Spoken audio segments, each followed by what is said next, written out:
Hola, muy buenas tardes. Soy Bastián Albornoz de primero E, profesor. Quiero pedirle disculpas por estar haciendo un video así, que dure tan poco igual. Y bueno, tuve tiempo para hacerlo, estuve estudiando y ese tipo de cosas. Ahora voy a mostrarle el tema que elegí, que fue el efecto Doppler.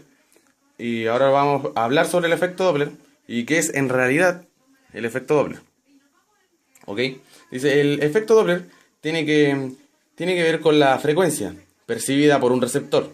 Cuando se mueve con un receptor con respecto a una fuente o cuando la fuente se mueve con respecto a un receptor o ambos se mueven uno con respecto a otro. Bueno, ya explicado eso, cómo va exactamente el efecto Doppler, vamos a empezar a explicarlo con el ejemplo. Acá tenemos receptor número uno, frecuencia emitida, la velocidad de la emisión y el receptor número 2. Acá está la fórmula cómo se hace para calcular el efecto Doppler y la velocidad de la emisión y todo ese tipo de cosas. Ok, vamos a empezar. Como pueden ver, acá está la velocidad de emisión. Y observando la diferencia entre que está el receptor uno y el receptor número 2, es que la fuente emitida se acerca hacia el receptor número 2 y se va alejando del receptor número uno. Entonces, el efecto Doppler simplemente tiene que ver con que para para hacia dónde va.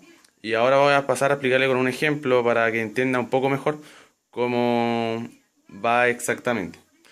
Ok, sí, mira, voy a hacer un ejemplo. Si usted o yo, por ejemplo, estoy parado normalmente y va pasando un auto, eh, la fuente del emisor se va acercando y la frecuencia que ya hay, que voy a percibir al escuchar, van a ser más altas cuando se va acercando respecto a cuando se aleja. Si la fuente se aleja de mí, el emisor recibe una frecuencia más baja o más grave.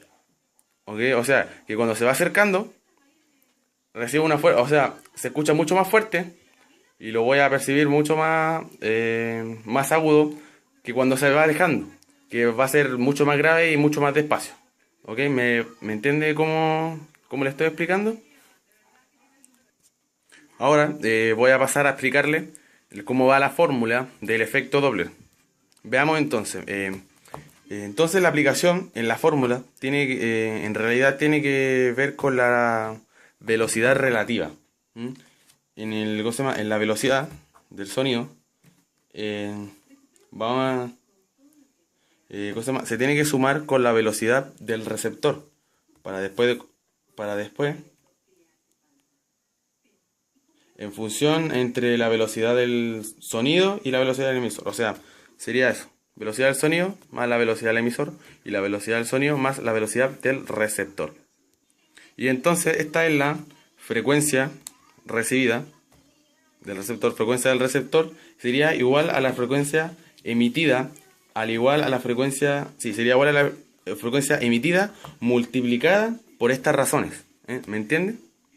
La frecuencia del receptor es igual a la frecuencia emitida multiplicada por estas razones. Ahora voy a pasar a mostrarle como un ejercicio para mostrarle cómo se hace.